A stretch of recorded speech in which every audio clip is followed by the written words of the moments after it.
Yeah, a few weeks from now, we shall be celebrating the first year anniversary of President Bola Ahmed Tinubu as the President, Federal Republic of Nigeria.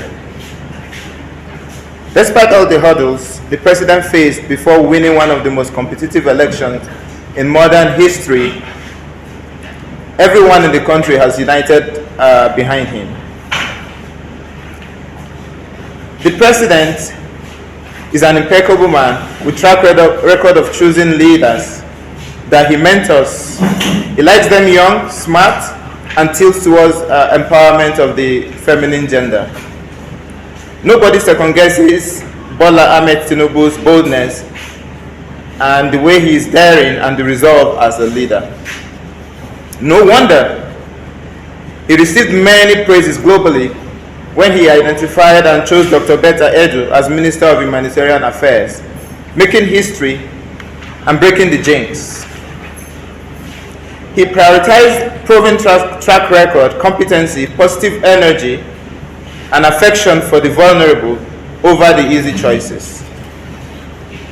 Betta Edu is a vibrant, compassionate, extraordinary performer who has experienced the rudiments of leadership from her days as the Vice President of the Student Union Government, Special Advisor in Cross River to the Pioneer Director General of Cross River State Primary Healthcare Development Agency, Commissioner of Health in Cross River State, and the Chairman of all Commissioners of Health in Nigeria. She was elected the youngest national woman leader and of any political party in Africa, helping galvanizing women's support all over the country, then to be appointed Honorable Minister of Humanitarian Affairs and Poverty Alleviation for the Federal Republic of Nigeria, the youngest in the history of the Fourth Republic. It is no wonder the President chose a consistent performer despite political and perceived opposition from older generation, and those aware of Dr. Edu's seriousness and technocracy to that very sensible ministry, which is the human face of the renewed hope agenda for the poor. Getting the ministry working right would have solved Nigerian problems by over 70%, with 3 million people living below poverty line, an additional 10 million people thrown into poverty between January and April 2024, according to World Bank Macro Poverty Outlook for Nigeria. That was the latest deliverable Dr. Edu promised to deliver, and she was all hands on deck from day one.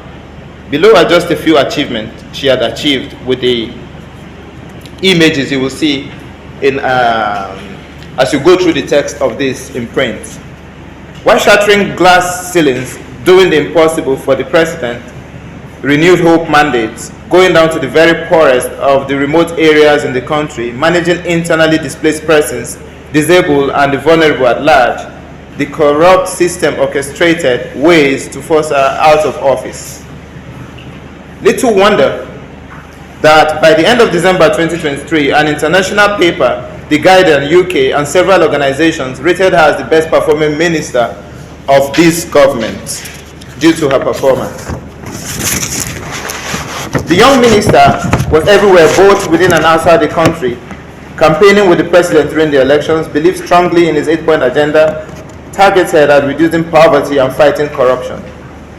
Among other points, she was diligent enough to expose a 44.8 billion naira unapproved transfers in December 2023 by the National Social Investment Program Agency under the supervision of her ministry.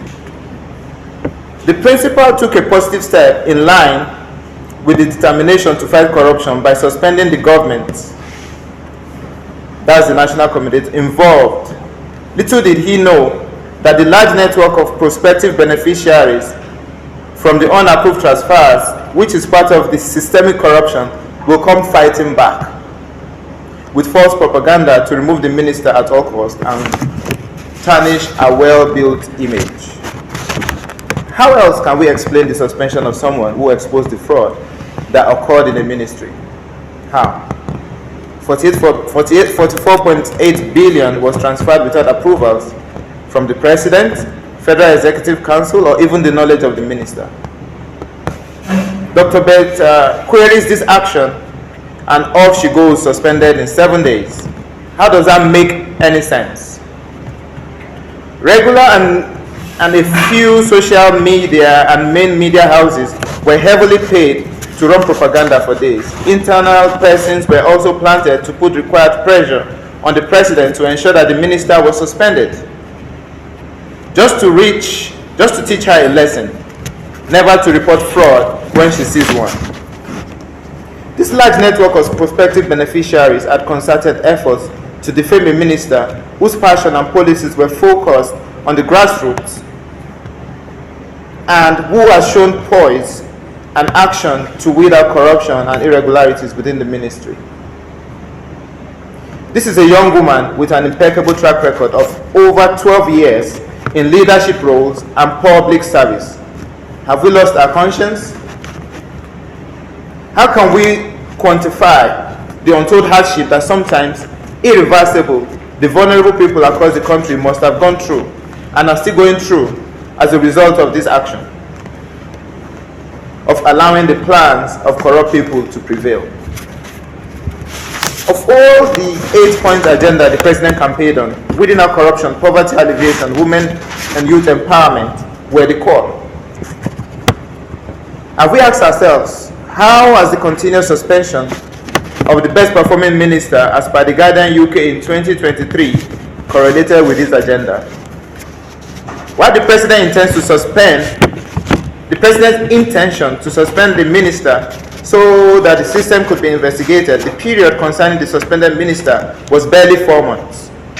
Given that all the projects she achieved were legally genuine, with due approvals, and the said transfer of 587 million naira, which she wrote officially to the Accountant General, and payments were made from the Office of the Accountant General. Given that she followed a laid-down regulation from Chapter 14, Section 3 of the Federal Government Financial Regulations, which states clearly that, in quotes, in the disbursement of funds for non-personal advance for projects and special programs, the leader of the project and special programs shall be accounting officer, while an accountant of that appropriate grade shall be attached to each project and special programs and have responsibility for the disbursement as well as the requirement of the non-personal advances. End of quote. According to this financial regulation guidance, the so-called private account which the funds were transferred is a qualifying account, which is managed by the project accountant, and there is evidence to show that the funds reached the intended beneficiaries across the states. If anything, Dr. Edu is a staunch advocate for the rule of law, takes the president's directive seriously, and operates in accordance with the shared vision of the president, which he campaigned on. The least she deserves, the least the people whom she has reached to within the 140 days in office deserve, the least the poor and vulnerable deserve, the least young productive minds with high value addition deserve, and the least Nigeria as a nation deserves, is that the president, as the commander-in-chief, push aside completely the false narrative, boldly speak to the Nigerian people as a great leader who has been misled by some disgruntled persons around him and some media houses, and without delay reinstate Dr. Betta Edu as Minister of Humanitarian Affairs. Anything short of this result leaves more questions than answers.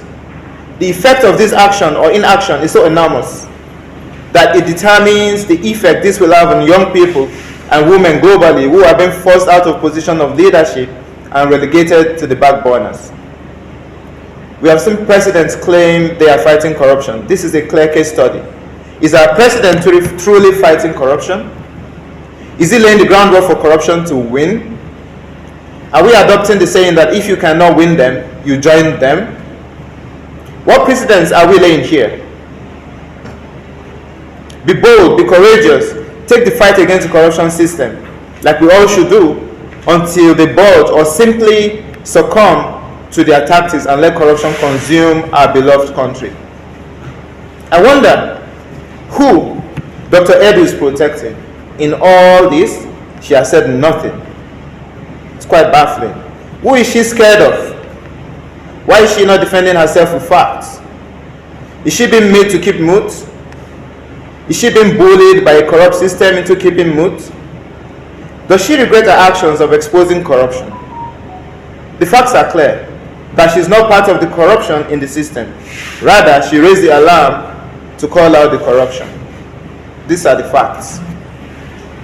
In other climes, in line with the ethics, the minister should be praised, promoted, and awarded so that young women in power, generally young people in power or aspiring to take up leadership roles in our country, can confidently maintain impeccable services and commitment to our dear nation. They shouldn't be chastised or mishandled or defamed for saying or pointing out corruption where it lies. This battle must not be lost because she dared ask questions about people using stolen funds to hijack the media.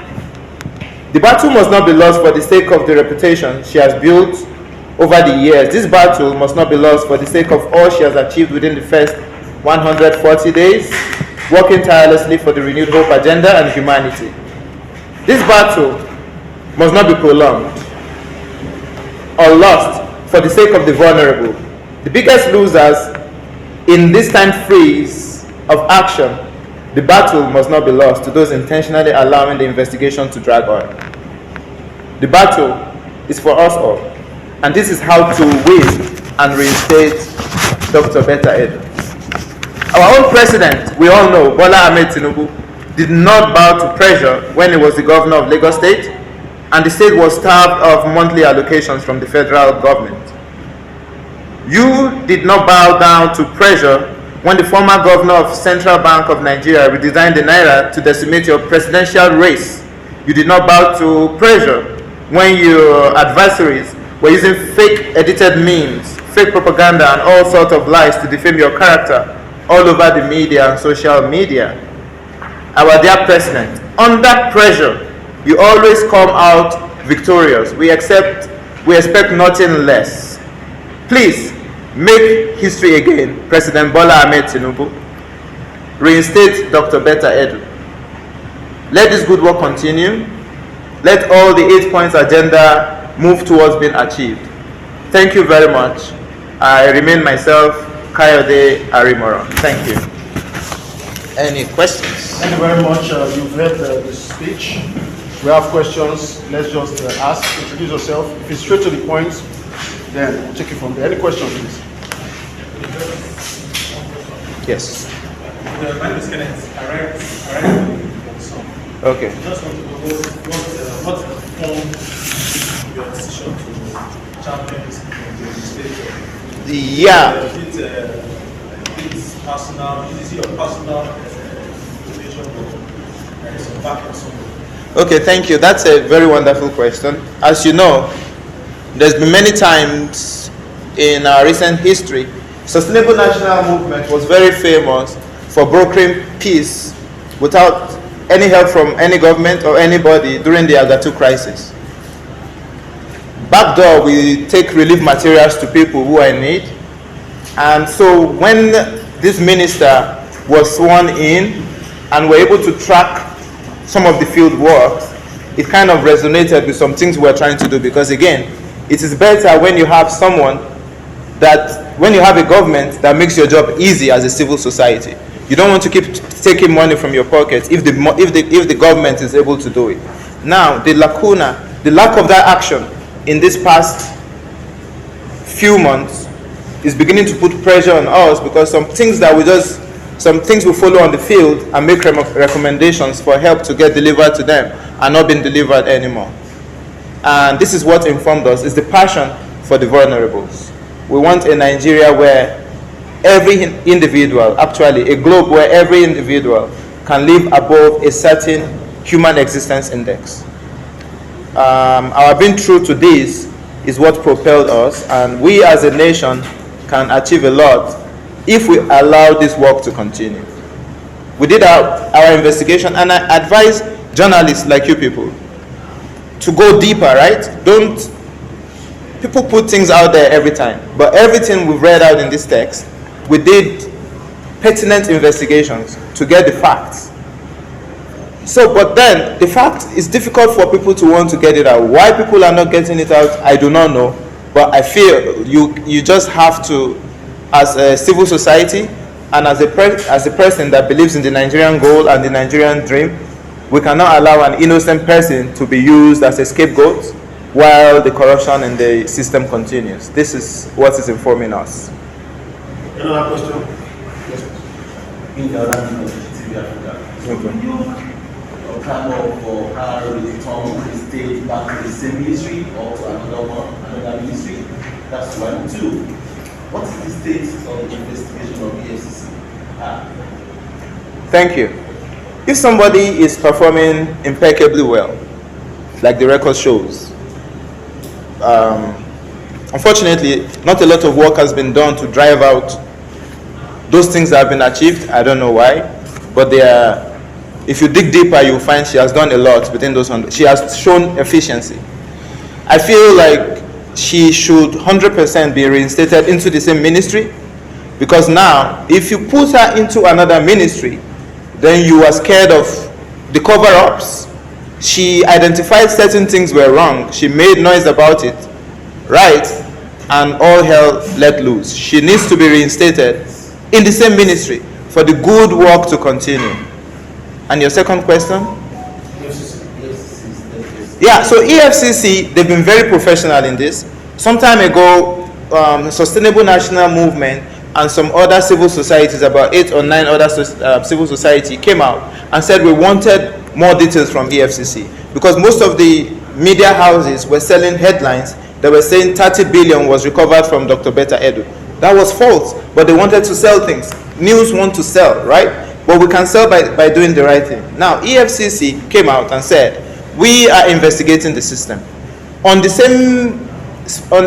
same text, they went further to say they were investigating how the monies for COVID-19 was being misspent. They were investigating some other things that did not involve Betta Edu. Now, EFCC, I believe, this is someone that was in office for about 140 days. What investigation do you want to do? Definitely, it doesn't take a week to investigate 3 months of activities, especially when those activities are just beginning to get on. We beg EFCC to come out with more position. If they have sent a document to the president that clears her, there's no reason why the president has not reinstated her.